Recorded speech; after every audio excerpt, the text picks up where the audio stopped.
Awesome. Okay, thanks. You're welcome. So where we're going to start is essentially the first screen that your users will see when they jump into our system, which is essentially our job lookup screen. Every user that has access into our system will be given a predefined role or security option.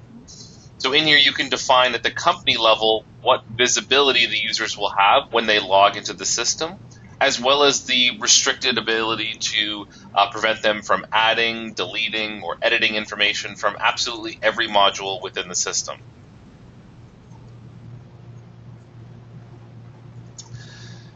Now, to start off the process, there's a number of different ways that we can get a new loss into our system. So I guess I just want to ask the question to you guys is where do you see the majority of your job information coming in? Is it phone calls, emails, entries or assignments through exact analysis?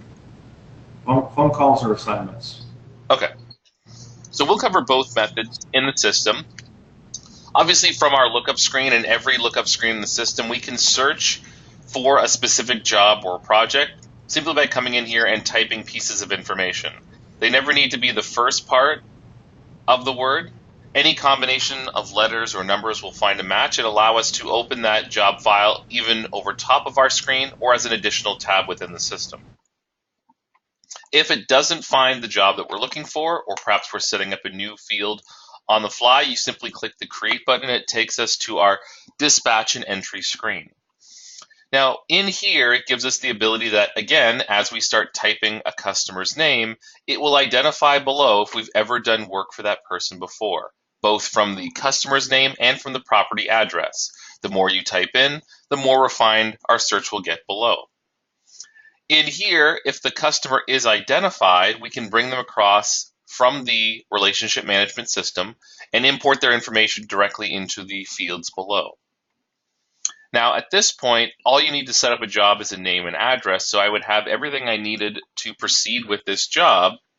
However, we always recommend that as a best practice, you also include at least one phone number and one email address so that that reference information can also be made available from our mobile app, giving us the ability to send these details to our technician and allow them to see that information in real time.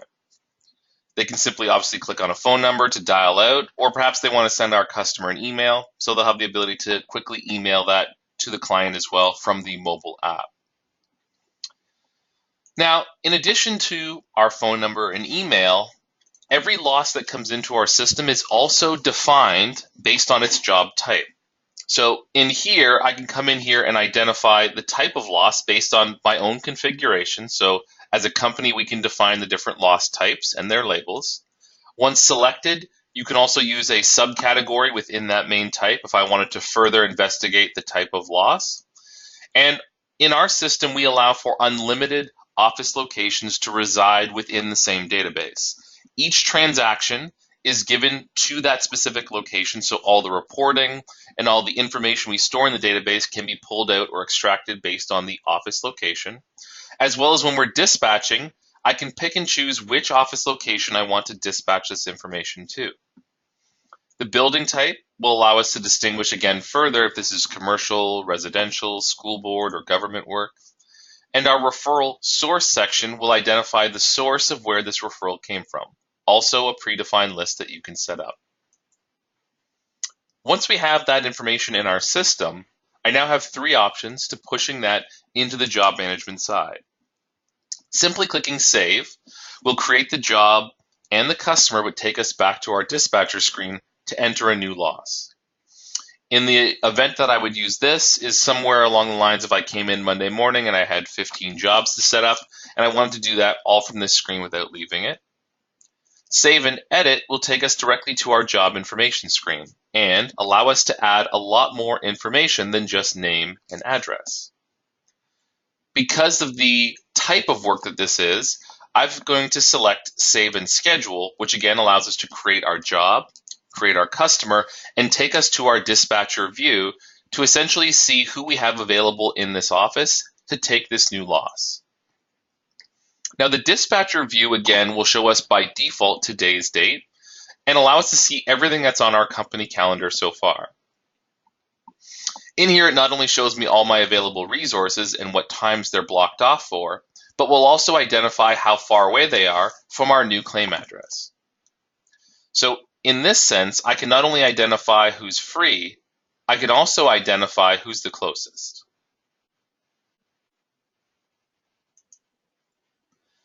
Now, in this process, again, I may want to come in here and assign this.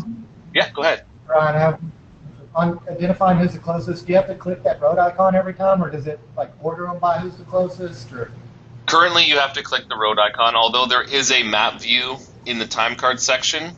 We are looking to implement some way of actually categorizing who's the closest, either through a color identification system, so that visually I could, when I come to the screen, see who's the nearest.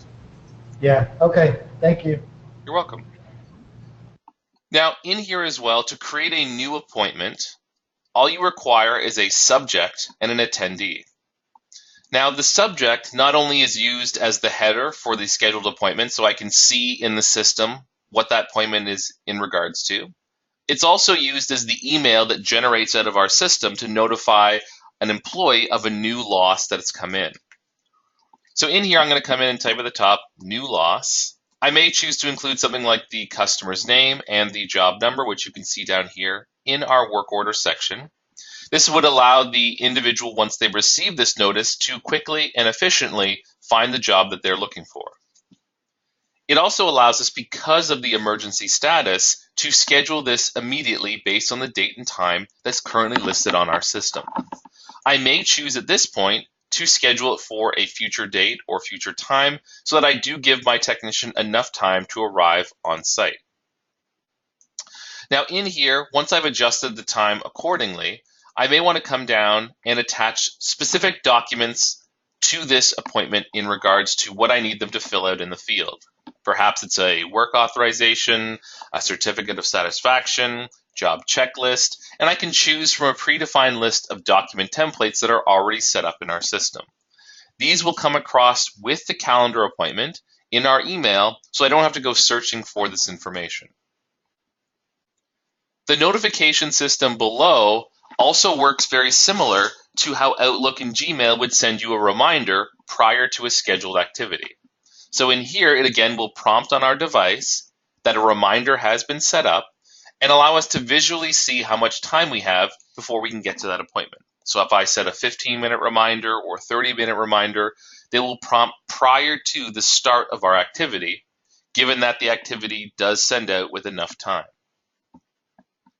On the attendees side, not only can I include a copy that goes to our technician, but I can also include a copy that also goes to our homeowner as well. Now, what you may notice in here is that on the icon side, each type of contact has a different icon. So our technicians have wrenches, our customers have silhouettes, and our companies have briefcases. If I encounter a contact that's already booked out for this date and time, you'll see the icon switches from a wrench to a circle with a line through it, letting me know that these individuals are already booked out. And if I try and schedule over top or back to back, the system has a conflict notice built in that will let us know that that individual is already booked off for that date and time.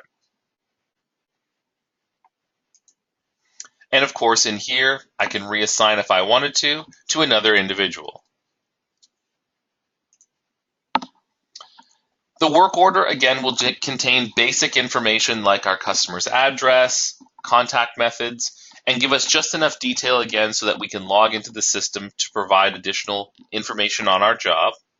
And the notes field below can be used for special instructions or additional information that we may want to provide to our tech. For instance, while I have Karen on the phone, she's letting me know she's at work till 5 today. And if the technician does get there at 3:30, the key is under the front door mat. At this point, I can click Save, and although I see we still have a conflict, I'm going to authorize that anyway, and it's going to take us back to our dispatcher view and allow us either to set up a new job or to jump directly into our job folder by clicking the link at the top right-hand corner. The email notification that will generate, again, will come directly to their personal email that we have on file, whether it's Outlook, Gmail, iCal. The appointments themselves will also merge to their personal calendar so that both the company and personal calendars will match together. The notification again that generates will pop up in my Outlook, and if I open that up for us to see, you can see in here it's got all of our basic information, phone number, critical notes, appointment start and end time. The invite comes across as a calendar appointment, and my work authorization form came across as a PDF. Any questions so far, guys, on anything that we've reviewed up to this point? Are the documents, the work authorization that comes in the email, is that the only place you can find the required documents, or are they also available somewhere from the mobile app? Yep, so they're available both from the web and mobile app in the electronic forms section where we can generate those templates on the fly. And what do we use to sign those? How does that process work to electronically? Yep. So you can either use your finger, your stylus, a mouse, and once that signature is captured, it not only. So it's part of the software. Yes. Oh, yes. We have electronic signature built into PSA, and not only do we have the electronic capture built in, but we have a full audit trail that associates to those signatures, so we can tell you where it was signed, when it was signed, who signed it, down to the GPS stamp on that document. And not only that, but you can have multiple signatures on the same form. So I can have up to 20, 30 signatures that can pass from one contact to the next. It will still lock down the form after the first signature is captured, but allow us to pass that to different individuals in our office if we require more than one signature. All the forms, again, are customizable. So as a company, you can define the form templates and either choose to set them up yourself, or you can rely on us to set them up for you within PSA. Now, the other method that I want to talk about for job creation relates to the fact that you also get assignments from Exact Analysis. So in our integration section here at the top, I can come in here and import an Exact Analysis assignment that will also create the job for us on the fly. Now in here, the only thing that you have to do from a manual standpoint is once the assignment comes in, you have to make a decision whether that assignment will create the job or whether the assignment will attach to an existing file. Once that connection is made, information will now share in both directions, meaning that if someone updates something on the assignment, it will now pass back to our job folder, and if someone updates something in PSA, it'll now update the assignment record accordingly. The only exception to this rule is our notes and our attachments have an additional filter which we call visibility. This allows the staff in your office to record all the information that they need on that job file, but still allow the contractor to choose what information they want to pass back to XA. So everything by default, as I mentioned, will save as private until someone in your office decides to make that information public. And that applies to both the notes and to our attachments.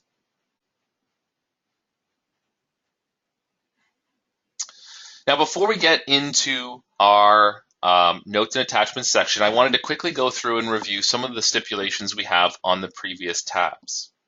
Now, in here, I have the ability again to pull up a job and access how far away I am from that loss by simply clicking the address route button. It will identify my current GPS location and how far away I am from the claim, allowing me to select the Google icon at the bottom to switch to my Google Maps app and have it start talking to me as I drive towards that site. I also can click phone numbers to dial out or email addresses throughout the software if I wanted to instantly call or email someone from my device. And the dates within our system not only monitor the status of our job, but can also trigger notifications as these dates are filled in.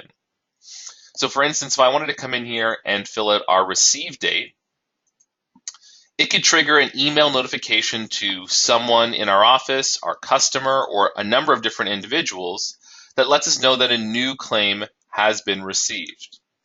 So in here, when I get the email notification, it lets me know the job, the customer, their address, and who has been assigned to this loss. All of these notifications are customizable, so you can define them in the system based on who you want to receive that information. And as I mentioned, it can be anyone from an internal contact to an external source. The other thing I wanted to mention on the Dates tab is that all of these dates can also communicate with Exact Analysis as well. There is a one-time setup that you have to do within the company settings, but it essentially allows you to come in here, define all the dates that are in PSA and how you want them to correspond with the dates in Exact Analysis. Again, once that connection is made, it makes the process of entering those dates in once and done.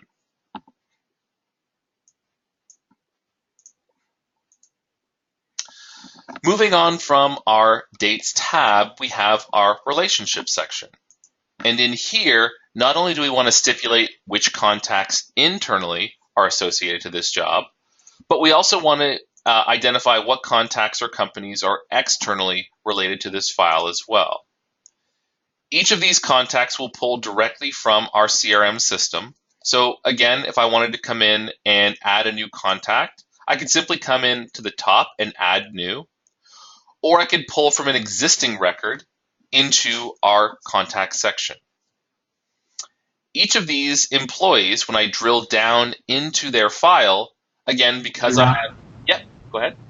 So I just made me think of a question. What happens if a person is two different types of contacts? What happens if they're a customer and an adjuster, or if they're a customer and a vendor, or if they're more than one type of contact? Sure, and again, that happens all the time. So in our system, you'll notice right away on the employee types, my employee can actually have different hats in the company. So my employee could be a PM in some situations. He could be the mitigation tech. He could be the supervisor. So there's no limit to how many roles an individual fills within your office, both from an internal standpoint and from an external one. So on the file, my customer can also be used as the referral source. They could also be used as the subtrade, because in here, I can add as many types as I want to my customer as well.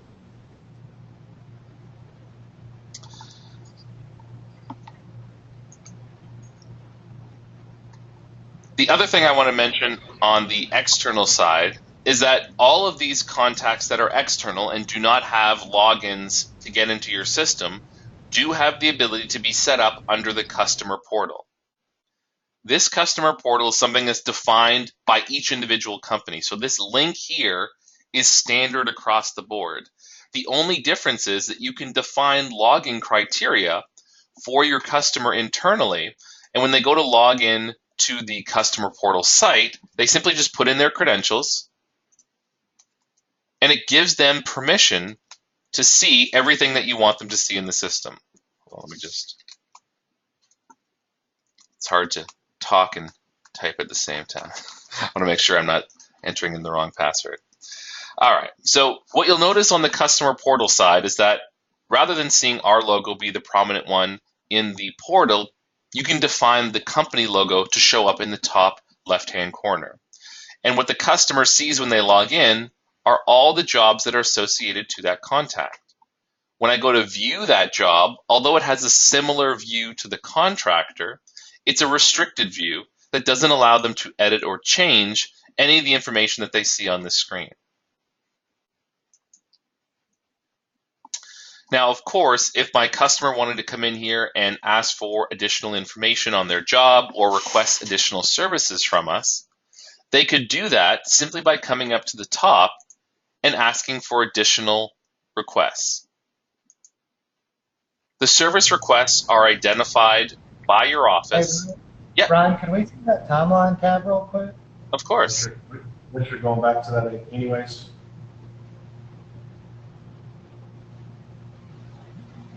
So this timeline tab here, Yes. Yes.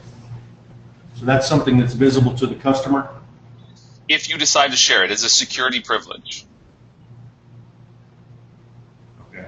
But essentially what it's showing is all the dates that are filled in on your job, as well as all the work orders that are scheduled and who they're scheduled to. And the dates are customizable. So like a lot of times we'll get an assignment. We'll start a job on Thursday at 1 o'clock. We'll get an assignment from Exact Analysis on Friday at 1 when the insurance finally figures out what's going on. Yep. But these dates are our dates, not necessarily the Exact Analysis dates, right? That is correct. So what happens is when you attach that assignment, it's going to override those dates if you link them in our system. Right. So what will happen is, obviously you can only have one receive date, and usually people base that off of the assignment date, not when you actually received it. So it depends. Are you saying, are you saying that if we started the job Thursday at 1, we get the job from Exact Analysis on Friday at 9 a.m., currently you can't backdate a date. You can't move it back to the actual because it's before the actual receipt of the assignment. That's correct. Saying that's okay, so that still holds true. Yeah, so, and again, like you said, in Exact Analysis, they will not let you put in the date you actually received it, which may have been Thursday. It's only going to prompt the date that's on the assignment. So your dates on the assignment will override your dates in PSA. And the reason we do that is because there's I don't want to say a bug in Exact Analysis, but if our system was communicating with Exact Analysis and the two dates did not match together, Exact Analysis looks at that date and says that date is incorrect and will update the current date and time, right? So we always allow Exact Analysis to prompt the date to fill in our system, not in the reverse, so that you don't run into those situations.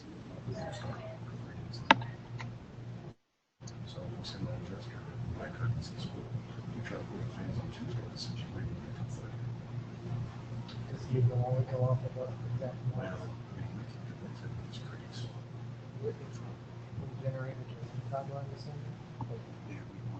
So we're just talking about the concept of Exact Analysis overriding the actual dates and times, because it seems to me we want to keep the actual dates and times, like on our drying records and things like that. Yep. Because we don't want an adjuster seeing a report that we showed up on Wednesday if we really started on Monday. Sure. And again, from your report side, you can certainly choose to have those dates stay consistent. And alternatively, if I didn't want those dates to be overridden by Exact Analysis, I would not have them connected in our system. Okay. But it's a global setting. If you're connected, it will override.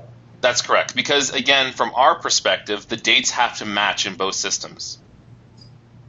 Okay. Just because of the logic that sits in Exact Analysis. If you don't have the dates matching, it will cause problems, right? So the question is, we can't ask the Exact Analysis system to backdate. So rather than have two separate dates, we always have Exact Analysis. If you choose to have those dates sync, pull from XA to us. But you can just as easily not have, let's say, the receive date connected, and it would only pull over the dates that you decide you wanted to share.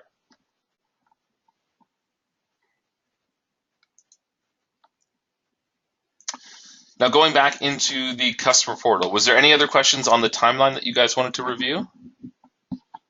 No, sir. I think we got that. That's a cool feature. Okay, perfect.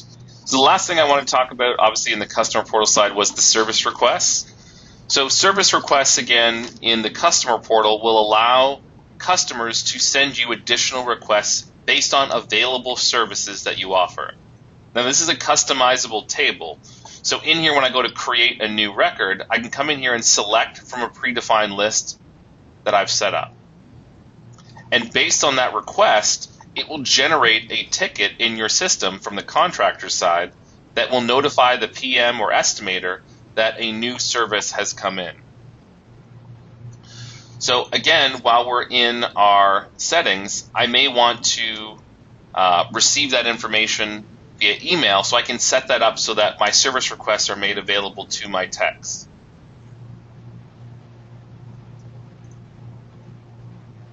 Any questions on the relationships, dates, or info before we move into the notes section?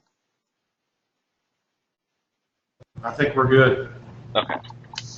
So for the notes section, I'm going to bring back up my mobile app and talk a little bit about how notes can make it into our system. So in here, I'm going to come into my app and I'm going to click Add a Note. Now, from the app side, a lot of the app itself is predefined from a series of drop-downs so that we can really limit how much typing is required from the end user. So in here, most of your menu options are a simple click away, allowing us to see all facets of this job by simply clicking into a single section. And when I click the topic drop-down, it will give me a list of predefined topics that I can choose from within my system. In this case, I'm going to select Ongoing Problem. And where you see the subject line, anywhere you see a flashing cursor within our app, also allows for voice-to-text recognition.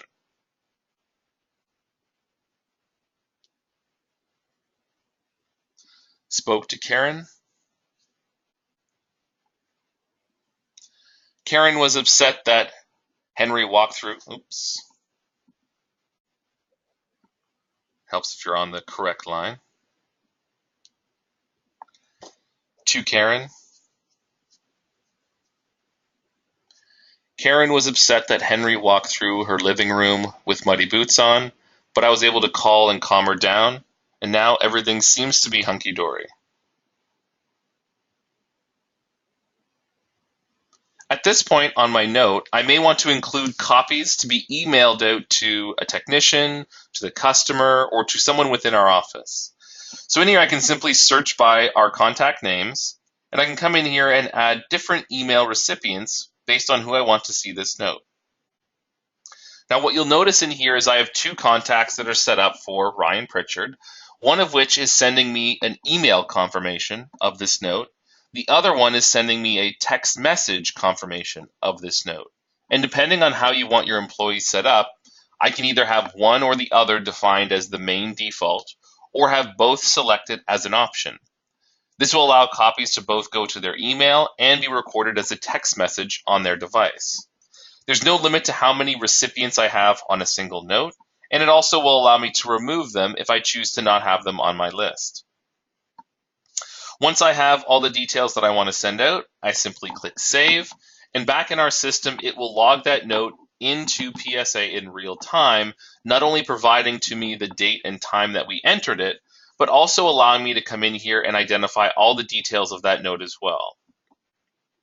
So in here we can see my note, my user, all the details of what was captured in the field.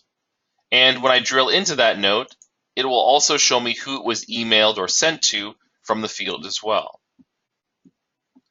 In our system, notes can also be replied to. So from that text message or from that email, I could reply to that note and my response will come back into the system into our corresponding note file. So in here, if I wanted to see, again, the trigger point of where my note came from, I may want to come in here and identify the response that came from the email that I had sent out originally. It creates a chain effect within our notes section. So again, in here, if I wanted to pull that information up, I simply click the edit button and it will come in here and show me all detailed correspondence originating from my initial note. Okay.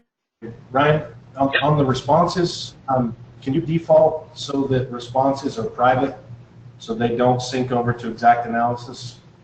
All notes that come in are defaulted private. So okay. You actually have to specify which notes that you want to make public. So you'll see the one that I actually just sent in is already marked as private. So I have to come in here and actually mark off which ones I want to share. Okay. That way nothing accidentally slips through the cracks and into our assignment.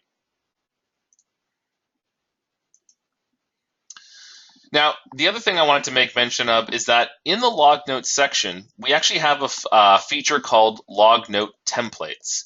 And what this allows us to do is simply come in here and set up predefined text in our system to generate notifications out. So for instance, if I wanted to populate, let's say, my introductory letter, it would fill in all the information that I have on my customer, on our company, on the date and time that we're showing up on site. And all this information would come into our system and allow us to generate that notification to our customer based on what we already have captured on file. So similar to like a merged document. These log note templates can cover everything from intake forms to introductory letters to customer surveys. And once those are set up, we can use those templates to generate notes automatically in our system as well.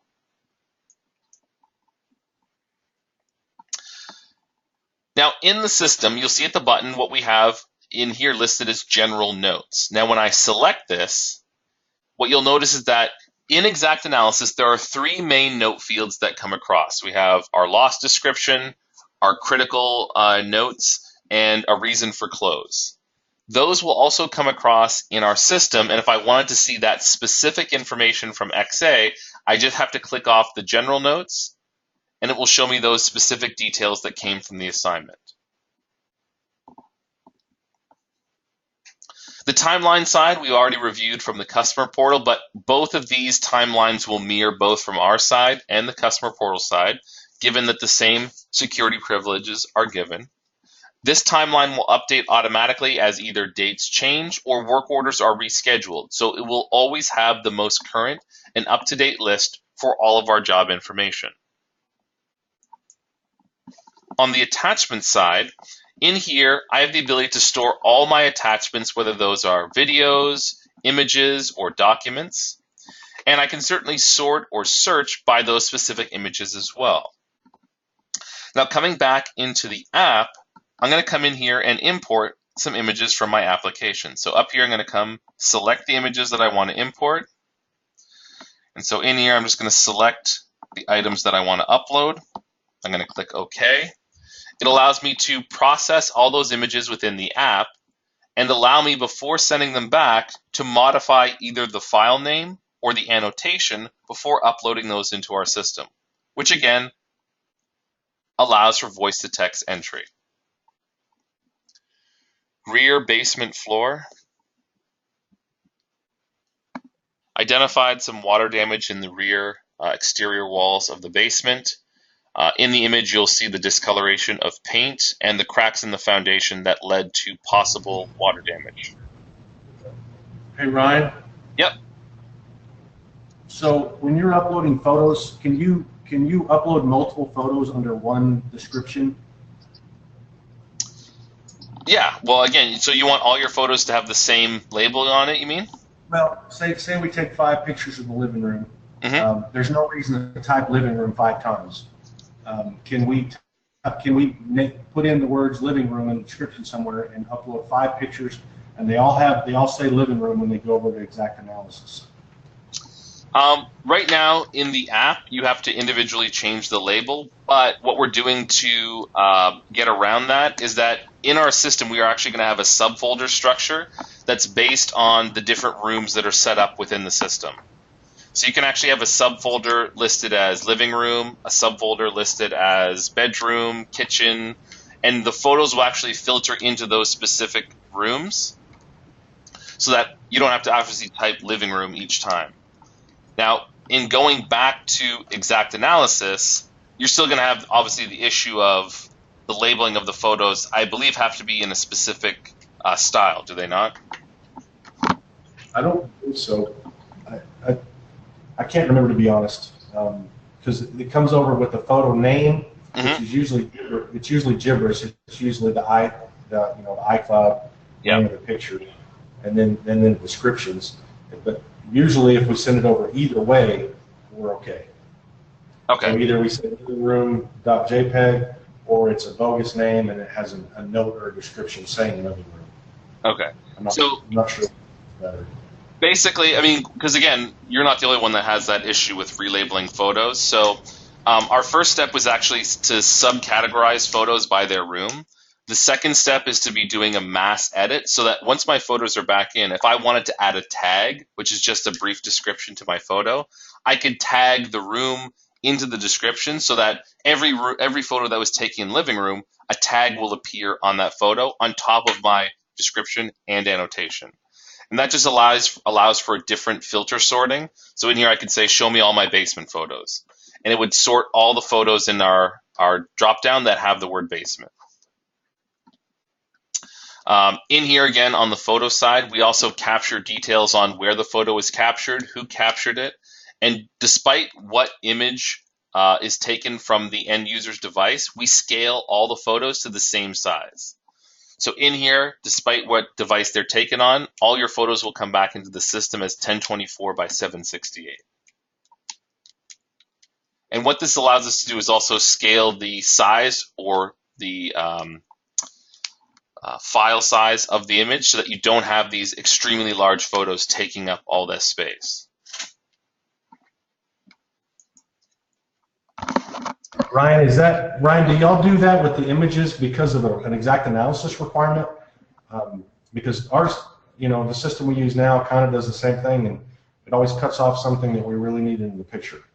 Well, again, for us, it's not cutting off the image; it's just scaling it. So we take the full image, we just scale it to 1024 by 768. So it will never remove pieces of that image. We just do it for a standardization. So for photo reports and stuff, everything lines up based on the size of the image.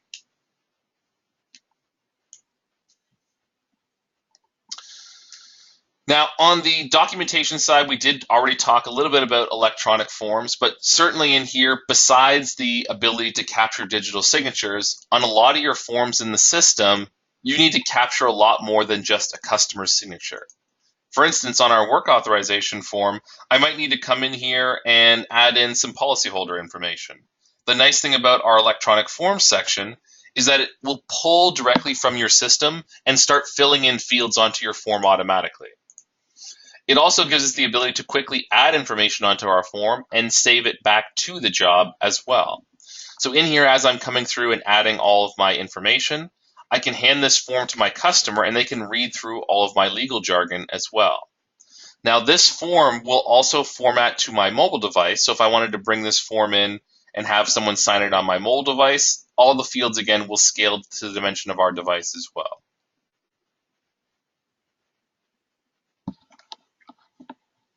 Forms are typically emailed out of the system as PDF, but you do have the option, obviously, to print to paper or dump to one of our other 9 different formats.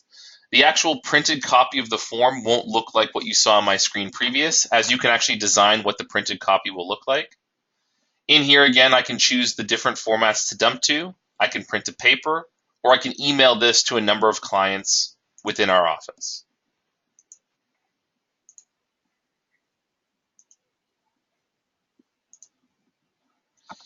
Any questions on the attachments section? I don't think so. I think that's a pretty robust section, actually. Okay, perfect. Again, if you want me to skip over stuff in not so much detail, feel free to interject if I'm going into too much detail for you guys. Now that our job file has been set up, we now want to bring in more information into our system to start analyzing, obviously, the work that we have to do. So there's 2 examples that I'm going to talk to you about in regards to bringing in estimates from Xactimate into our system. Now, certainly on the structure and the recon side, in a lot of cases, you'll have your estimate completed up front before the work gets started. So in here, just like our assignment, I can choose to have this linked to an existing job, or I can have it create the job file on the fly. Once I hit save, it'll take me into our work order screen, and it will generate work orders for us on the fly based on our Xactimate category codes. So in here I have framing, doors, demolition, drywall, electrical, and as I select the different items, it'll give me all the detailed selectors that make up that category in Xactimate. So in here on the selector side, when I drill into a specific selector, you can see it brings across every piece of detail in that estimate, from the description to the quantity, the units, hours, action, category, selector, and room. It even brings across the F9 notes, as well as the ability to bring in all the pricing from Xactimate, and based on our gross margin expectation, will automatically default a budget for us. Now, in this case, I have the ability, obviously, to come in here and make changes to our costing line if I wanted to affect our margin. Or I can simply come in here and ask it to rescale my budget based on our margin expectation. So in here, when I reset this to a 45% margin, it'll come back in and adjust that cost line for us. Or I can simply ask the system in here to globally change this on my entire work order. So now every one of these work order line items will be based on our new margin expectation. In this event, I also have the ability in here to globally change the margin for my entire job. So at the top, you can see I have my change margin button. I can merge work orders together if I wanted to have a number of work orders assigned to the same internal staff or sub. I can transfer work orders not only from one job to the next, but I can transfer line items from one work order to the next. If I wanted to take some line items out of my demolition sub and give them to my drywaller or my electrical guy. And in here, I can also take all the work orders that were set up in the system and split material from them if I wanted to generate a single materials list. Now in here, once we have our work orders contoured and assigned to who we need to, I can then jump directly to the schedule and start adding these directly into our calendar system, whether those are assigned to a sub or not. Now, what you might be asking yourself is, this will work great for recon and construction work, but what do I do if I have an emergency job that doesn't have an estimate up front? And in our system, you would simply come in here, you would set up a default work order, actually it's this one, and in doing so, you would create an additional line item. So I would just come in here, set up an additional line item, and I would call this my emergency budget. Now with this emergency budget, I could allocate into different buckets on my estimate how much I want to set aside for materials, for labor, and for miscellaneous expenses. Hey Ryan. Yep. Can we move forward to the next section? This is a little more in depth than we need right now for our first demo. Okay. It's similar to what Dash has, and it's not something we use a whole lot, honestly. Sure. I think there are definitely parts of your software that are better than Dash. This is pretty similar. Okay. So what I will say that certainly makes us a little bit different than the Dash system is that once our work orders are set up, we analyze all of your job costs in real time. And what I mean by that is you don't have to wait 2 or 3 weeks to get payroll numbers or identify a subtrade expense only when their invoice hits the system. Everything in our system is calculated up front and will always go against those margin settings. So in here we have 5 buckets that make up all your job costs: material, labor, subtrade expenses, equipment rental, and miscellaneous costs. I'm just going to quickly touch on each one of these areas and how we anticipate those costs in your office. Materials we've already talked about will come from our work orders, whether we set aside materials on our estimate or whether someone comes into the system and creates a purchased material item from a subtrade or vendor that we recognize and convert into the accounting side. Now on the timesheet side, I know you guys mentioned that you're currently using Paycom for your timesheets. Are they using an electronic time card to capture the labor in the field for you guys? Yes, sir. Okay. So again, in our system, I'm sure similar to what Paycom does, is that when we go to clock into a job, it not only identifies our current GPS location, it also establishes a geofence around the job site. So what this allows us to do is, in this image here, you can see my pin is indicating where I am in order to clock into this first job. The purple circle around my pin indicates what we call a geofence, allowing us to establish a fence around the job site that, if that threshold is crossed, will create an exception on our time card for every time the employee left the site while they were clocked in. From a clocking in perspective, I not only can tag the job, but if I wanted to be so detailed, I could also come in here and tag what I was working on within that job category. Now this is Hey, Ryan, What happens if the employee closes the app? Do we lose the ability to know where they're at? So if they leave the geofence, you want to continue tracking them. Is that what you're saying? Well, how do we keep tracking if the app is closed on their iPad or whatever? Oh, I see what you're saying. Well, again, the stamping for the geocoding is done typically only on the clock in and clock out. Once their device is turned off, the geolocation or the location identifier is still turned on within their phone or tablet. So the app itself does not need to be open for that information to be captured into our platform. The mobile app itself will actually continuously run even as the device is turned off. So it doesn't require a wireless or cellular signal to pull that information. So you're saying even if they close the app or even if they turned off the phone? If they turn off the phone, yes. If they actually leave the app, like close the app altogether, obviously there's no way for the app to identify that if it's shut down. So the app would have to be running in the background, but yes, they could still turn off their phone and the app would still run in the background.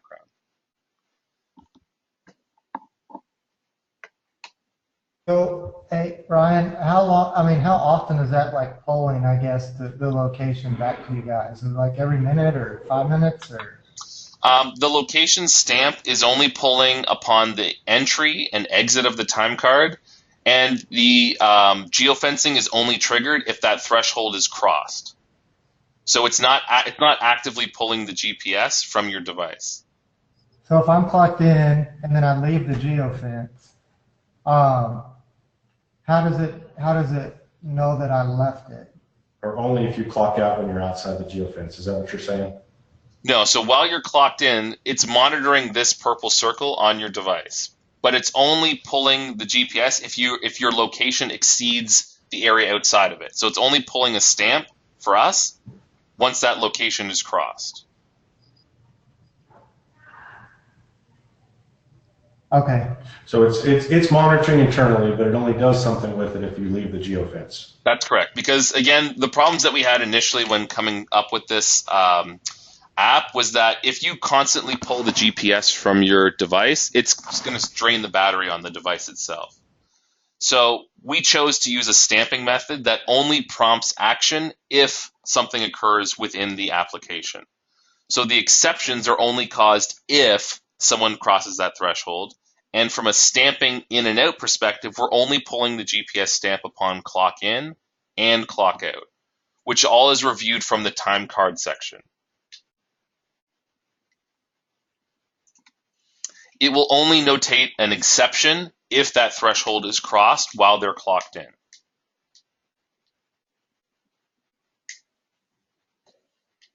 What does the exception look like? Do you have an example of that, or? I don't, only because for most of my demos, I'm sitting in the exact same spot. Okay, no problem. Walk outside for a minute. What would it look like? Would it just show another point on the map where the exception occurred, or? It's actually all it say is they left the geofence. That's right. That's what it's saying. So it times the leaving of the geofence and times the re-entry of the geofence. So it's just a stamping. It's not an active, like it won't track where they actually went when they left. Got it. That's a cool feature. Now, the other question I get a lot with the time card side is what happens if my guy forgets to clock in? And the simple answer is that we just forget to pay them and they never forget to clock in again. But the more realistic answer is that we can create time cards for those employees that forgot to clock in themselves. And certainly I would suggest that even if you forget to clock in the device, clocking in late is still better than not clocking in at all. Right. And so in here, if I had to go back in and modify a time card, this is an example of why I would modify. Let's say someone forgot to clock out on Friday and then just clock back in on Monday. Well, now we have a 94-hour time card in our system. So in here, what we would want to do is we would want to come in here and identify in the system what the appropriate time was. So with the appropriate security rights, I could come in and modify those time cards so that the hours were correct. Alternatively, depending on where you're located, if you're not allowed to edit a time card in your state, you can create adjusting time cards to offset that record as well. In here again, once the time cards are registered and approved, there's a production approval that we can go through that monitors and approves the time card for that week or time period. That labor is now recognized prior to payroll being run. So it allows us in the system to, again, identify not only what job we're clocking into, but the labor associated cost to that job file. And what it does is that in real time, it will show us in the system how much we've used so far for our labor versus what was budgeted or estimated in the system, giving us visibility even on an emergency job where we may not have an estimate written. Questions on the time cards? No, sir. Okay. So the next facet we have is just our sub-trade expenses. And I have to imagine that you guys have opportunities to sub-work out in your office? Say that again, Ryan. Say that again, Ryan. Yeah, do you have opportunity to sub-work to a third party or trade? Yes, sir. Okay. So in here, I was going to bring up a quick example of work that I'm assigning to a sub. And in our system, all I do was I put together a list of what that sub's doing, and I can come in here and adjust the pricing of that work order to match our sub-trade agreed quote. So that depending on what we're dealing with on the sub-trade side, I can come in here, put that adjusting line item in, and it now matches our sub-trade agreed price, to which I can then electronically send them that work order. They can sign off electronically on that amount. So in here, rather than send them the detailed line item pricing, I'm just going to ask for the total, and it will give them a clean work order with just what we agreed upon. That can then be emailed to our sub. They can approve it, and as soon as that expense is authorized or the sub-trade agrees to it, we can now recognize that expense long before their invoice ever hits the system. So in the financial side, it'll recognize that sub-trade agreed quote as an actual cost and post that against the financial side. Then, when the sub actually does finish the work, in our system, you can actually convert that into an accounts payable entry, either in detail or in summary, and it now copies all that information into the accounts payable side so we don't have to enter it a second time, and our office has some checks and balances in place that allow them to see if we've been over or undercharged by that sub. Questions on the sub trades? No, that's good, Ryan. Hey, Ryan, I need to switch computers. Jared's got another meeting he's got to go to. I need to actually close this and go to another computer and open it up on another computer. Okay. Can I do that? Of course. Yep. I need about 3 minutes. Not a problem. I'll wait for you when you return. Okay, so we're going to exit out of this one, and I'll log in from the other computer. All right, sounds good. Thanks for your time, Jared. Yeah, thanks, Ryan.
Sorry about that.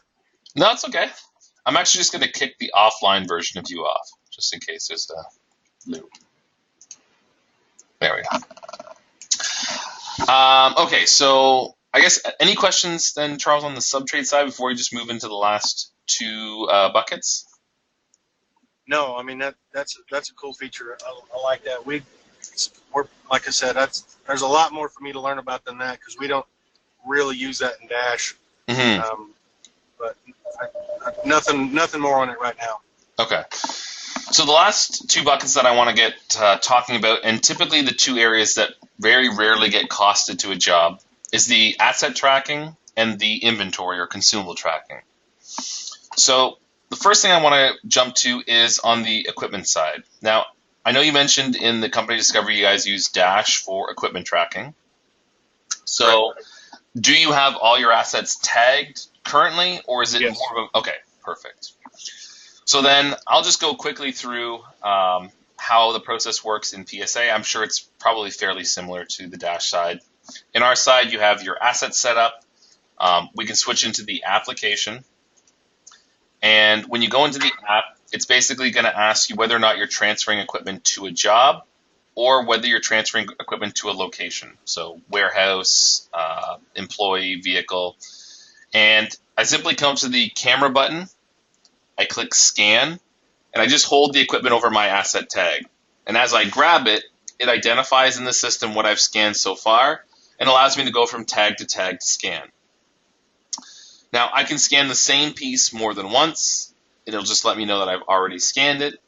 And once I have that information in the system, I come back to my list, and it will just show me in the app what I've scanned so far.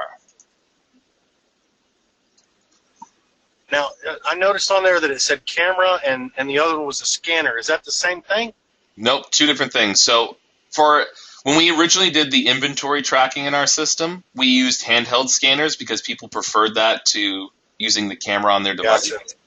So our app also does support Bluetooth scanners when scanning to both equipment and to inventory. Now, at this point, the only additional piece of information that I would want to put in is the room, which you can either freeform type or select from the predefined room list or estimate scope that was already brought in. Again, in our system, all the equipment is tracked in real time, so as soon as it's updated in the app, you know exactly who dropped it off, where they dropped it off, and it starts counting the days out. Each day out... What is it? Yeah. What does it look like on the job? Like, and you don't have to click on this, click on a different screen, but I assume from the job, not necessarily from the equipment tracking section, but when you're on looking at a job, can you tell how much equipment's on the job? Yeah, so in that review screen that we were on in the job, we can actually identify exactly what equipment has been used on that job, both the in and out transfers. So does it do the calculations for you, I assume? It does. Now, again, when we talk about rental costs for equipment, we basically, the formula that we use is you take the purchase price of your asset, divide it by the number of running hours. That typically generates a rental cost per hour. And then we just multiply that by 24 to give you a rental cost per day. Okay. Every day that equipment sits on site, it generates that rental cost for you. And then in the equipment tracking, when the days out hits max days, it red flags the equipment and notifies you to go pick it up. Okay. Once that equipment gets transferred back, it then allocates that rental cost back into the financial review so that we can see all the rental cost association to that equipment. Any questions on that, Charm? So how do you figure rental costs for a fan that costs us $125 or $175, and you know it pays for itself essentially in the first 6 days? How do you calculate equipment costs on something like that pays for itself rather quickly? Well, there's still a cost association. It just depends on whether or not you want to see the cents, because it would be like fractions of a cent based on how many running hours you get out of it, right? So, I mean, it might not even be valid. So a lot of times for the smaller things, people just put 0 because it's such a small number, like you said, that it doesn't actually have any bearing on the profitability on the job. So a lot of times where you see the small pieces, they just have a zero rental cost associated to them. Okay, I get that. That makes sense. Because, I mean, again, we could go to the effort of figuring it out, but if you do really care if it's like a fraction of a penny that's associated to that job costing, at that point you may be getting too granular, depending on, obviously, the pieces of equipment you're using. It's certainly doable. We don't see people taking it to that kind of level. Now, the other thing is, on the miscellaneous expenses, we correlate this directly to your consumables. So today in your office, are you tracking consumables that the guys are taking out of their vehicles or the warehouse? And if so, are they getting costed to a job? Yes, but not very well. We rely on them to assign a value to it, and then we have to actually manually put that in Dash. Okay. So in our system, again, in an effort to try and expedite the process, you actually have a consumable inventory section set up in PSA. Now that consumable inventory can consist of everything from garbage bags to plastic gloves to chemicals. And essentially when our technician or whoever selects that material entry, it allows them to distinguish what they're transferring onto that site. Whether it's, a whole SKU of garbage bags, a jug of chemicals, all that information, again, can be brought over into the job itself. And that, again, will accrue on the financial review section of the system. So that, again, if I wanted to come in and see, where the profitability stood on water job X, I would have the ability to come in and review that information from either that financial review screen, or I'd have the ability to come in and review it in detail through the costing tab. So how do you guys? I guess we kind of already went over the labor side of the costing. It calculates based on the clock in and clock out, and the labor rates we've assigned in the system. Correct? That is correct. Do y'all do anything? So a lot of our guys work on commission. Mm-hmm. So how does that work for an emergency water situation where obviously there's no Xactimate, there's nothing to pull in from exact analysis dollar-wise? Mm-hmm. How do you job cost for commission type employees? You have to wait till they create the invoice? No, again, I kind of touched on it briefly on the work order side, but you essentially would set up an emergency budget from our work order screen. Okay. So all that's really doing from a budgeting perspective is it allows you to fill in those buckets on the estimate that typically the Xactimate estimate would do, but you're just putting a blanket number in there. So it may not be exact, but it would still show the individuals who are on that job that we've allocated so much to materials, so much to labor, so much to miscellaneous expenses, and as their actual costs are getting entered on a day-to-day basis, it's comparing them to the estimated values that were already in their system. Okay, good enough. Now, from a production standpoint, again, we've covered a lot of what makes up, the job costing, the work order, the essential, critical information on our job files. The next piece of information that I wanted to cover is essentially how do we accurately see what's going on throughout the workflow of these jobs, and how do we really pick out priorities and see in detail where our jobs are really struggling or not moving forward. And under the jobs, we have our control center tab, which essentially allows us to see all the jobs within our pipeline and identify where those jobs are currently sitting today based on our different stages. I can highlight over top of one of our main stages, and at the bottom part of the screen, it'll show me all the jobs we've received for a specific date range and when those jobs were last touched, meaning someone added a note, someone changed a date. I can see again when those jobs were last entered and what the changes were within those jobs. I can actually jump to them directly from the screen here. Now, as an end user, I may not want to see everything in our system, so when our end users come to this screen, it can actually filter this information by individual. So when Mike Stevens comes, it just shows me what Mike Stevens has in his pipeline. And as Mike Stevens, I may want to filter or focus on specifics. So I can see everything that I'm currently running on in my system. And more specifically, I can come in here and say, I only want to see the fire and the water jobs.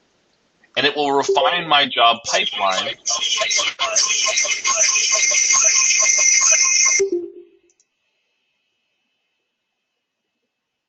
Charles, are you still there?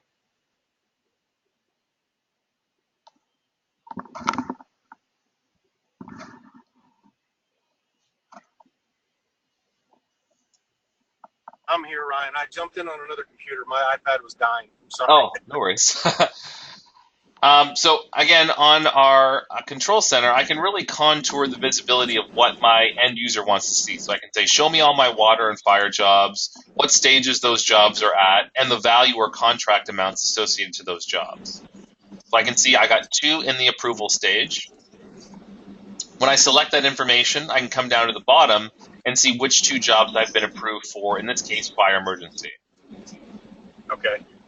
I may also want to know in the system what jobs have not been assigned to internal contacts. So show me jobs missing estimators, PMs, PMAs, salesperson.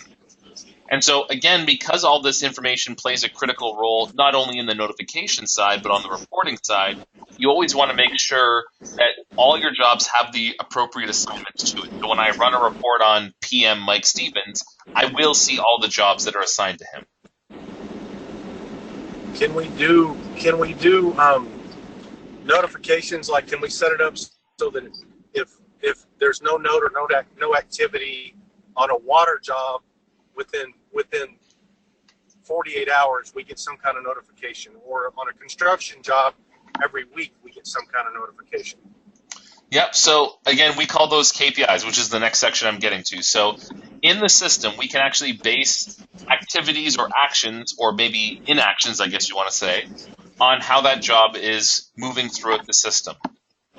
So in here, if I wanted to go into our company settings and come down to our KPI section, I may want to come in and identify exactly what my team is working on for a specific task. And if something isn't completed, or if there's no activity on a job for a certain amount of days, I can have an email reminder go out and notify those contacts. Now, the KPIs again. Yeah. That's independent of the type of job. So if we wanted to have different KPIs for different job types. Of course. Yep, so you're going to have a different workflow for your structure than your emergency, and each one of those different job types that we talked about can also be launching different notifications out of your system. Okay. So for instance, let's assume that a new claim came in today and I generated an email to my project manager. Well, that can come out of the system with all the information saying new claim received, here's all the claim details, and then if a customer is not contacted, I can say that our customer has not been contacted, and then send an email with all the customer's info. Got it. That's cool.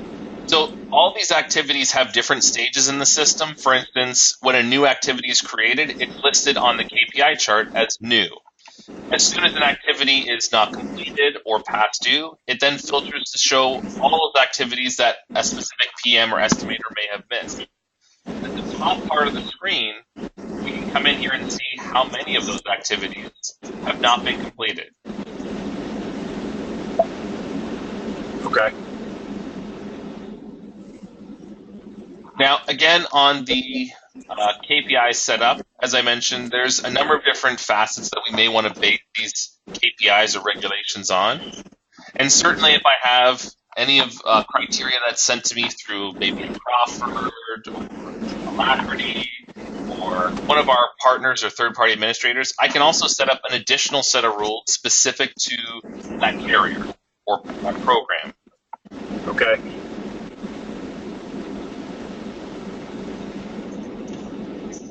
Any other questions, Charles, on anything that we've reviewed so far? No, no, I don't think on anything that we've seen, I don't think I have any questions. I really like that part, though, that KPI. Perfect. So the next thing I want to take a look at is some of the reporting that we have in our system. So the JMR report, or what we call our job manager report, and I apologize for the size. There's a ton of information on this report, so I'm just going to zoom in and then we can kind of scroll across. So in here, every job is grouped on this report based on their status or stage. So all my jobs that are received, I can see in a single column. And I can also group this report by PM, estimator, or PMA, so that each person in my company gets their own JMR report. On the job... Can those be automated? Like we have trouble, our guys carry 40 or 50 jobs. Mm-hmm. We have trouble getting... Well, I guess the KPI notifications will help with that, but we have trouble remembering that little bitty job for Mrs. Jones that we haven't done anything on in 2 weeks. But I guess the KPI notifications will help with that. That's one part, but the other thing I wanted to mention is in the KPI section, if I wanted to send a copy of that JMR report, I could actually include a copy to go to that PMM. Okay.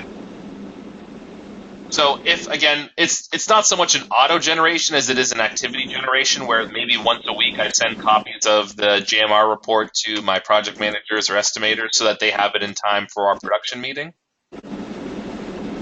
But what you'll notice is that on these reports, it actually also highlights jobs that are not meeting KPI criteria. So in here, I can scroll across, and on each line, we'll see the contract amount if it's been imported.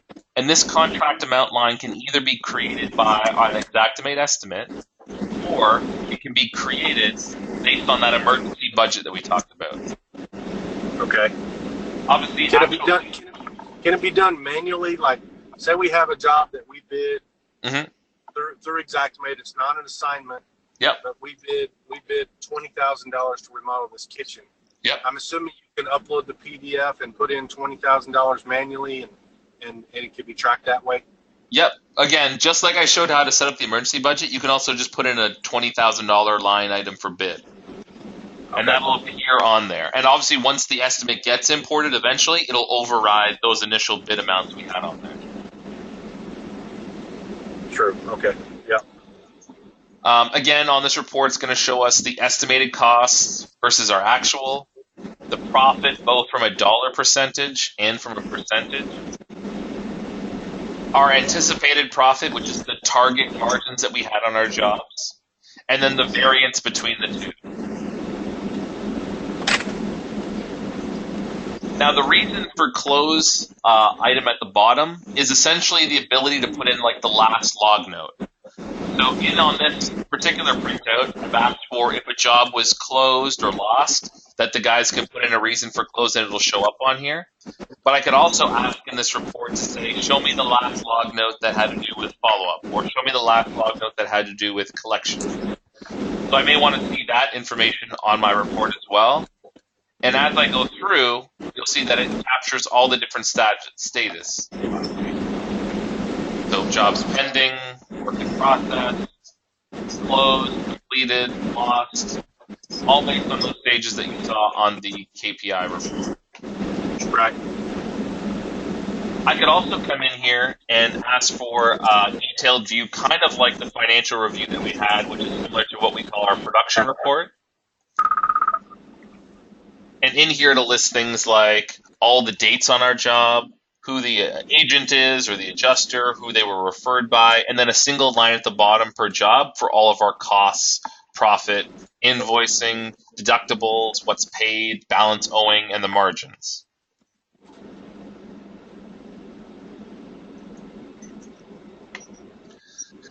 And again, there's about 480 base reports in the system. So, I mean, there's a ton of different job management reports. I'm just going to try and highlight some of the key ones. Another key facet on our report is what we call our time to complete chart. So in here, I may want to know, show me all the emergency jobs for our PMs and how long it took them to get from received to close to paid to account and closed. And so in here, it's going to show us a single line per job, our costs, our revenue, and the timeline it took from received all the way to closed, with the total date at the end and our date stamps listed below in green.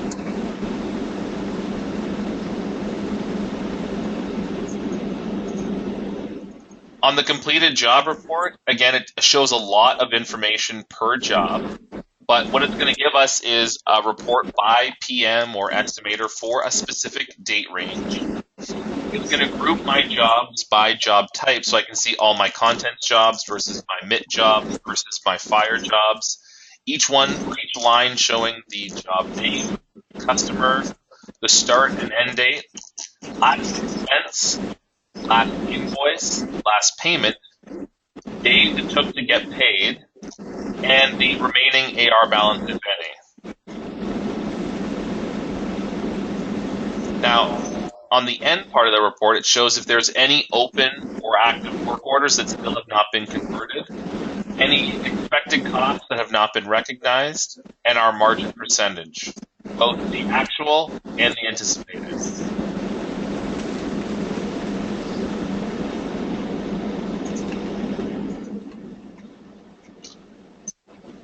That's a pretty cool report, actually. I like the report. And I'm assuming your reports can be customized. You can make new reports, customized reports. That is correct. So again, in our system, every report has a base template. Now you can come into that template and make changes to it. So I can ask for a different sort, a different grouping, different columns. It does obviously take some training to do, but if you've ever used programs like Crystal Reports, it'll be fairly easy for someone to navigate through them once they've learned the ins and outs of what our field names are. And I mean, a lot of it's pretty self-explanatory. So in here, you'll see on the reporting side that every report has, beside the edit button, it has a view button, so I can actually generate the report in our system. Or what the edit button allows us to do is access the raw template and make any changes that we want to that report. Okay.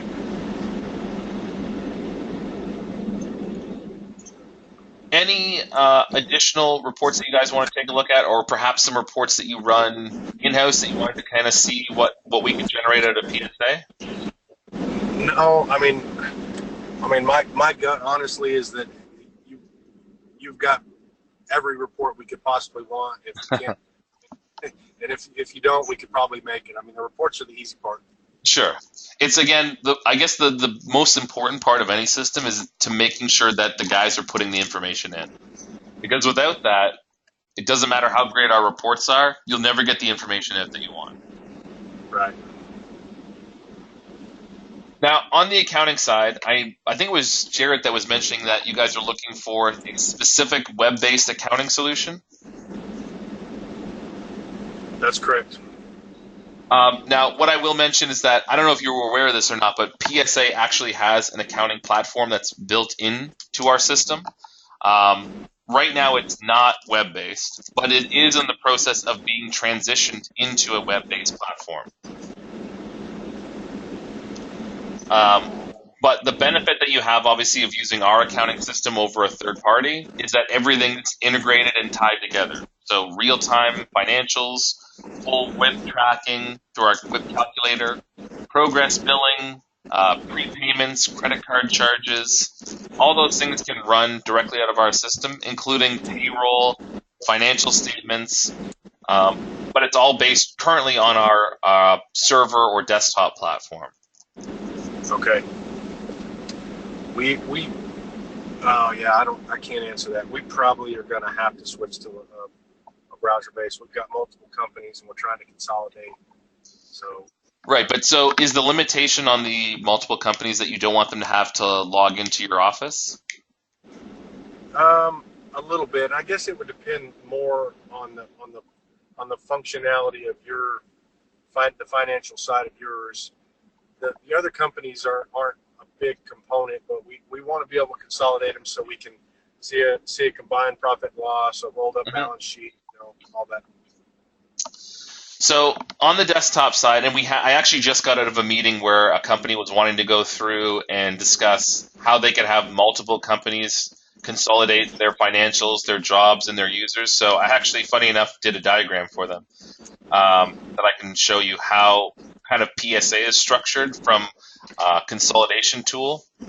Okay. So these other companies, I guess the first question would be, are they all part of the same legal entity? Four of the five, well, three of the five are the same legal entity. Well, all of them have common ownership, but they have different tax IDs. Perfect. Okay. So I don't know. Can you see my screen okay, Charles? Yes, sir. I sure can. All right. So we have a number of companies that operate on our system that have upwards of 30 to 50 separate locations. Now, the way it works is that they're currently running a hosted solution, so they're not running anything in their office. It's hosted by AWS or Amazon. They're running our desktop database off of those server farms, and it basically pushes all their companies into a single launcher, so that when I go in to log into my company, I have the option to come in here and simply just double-click, and it will show me all the companies that make up our organization, each one having their own resources, employees, rate tables, chart of accounts, all can be unique to that company. Okay. Now, the alternative to that is, let's assume we had a company in here that was all under the same ownership, but was really just separate locations. So under the company settings, we actually have the ability in here to have each one of those set up within a single database as a different location. Okay. Because every transaction in our system is location-based. So every job has a location, every payable has a location, every receivable has a location that it gets tagged to. So that, again, I could run a single database but multiple locales, each location having their own P&L. Okay.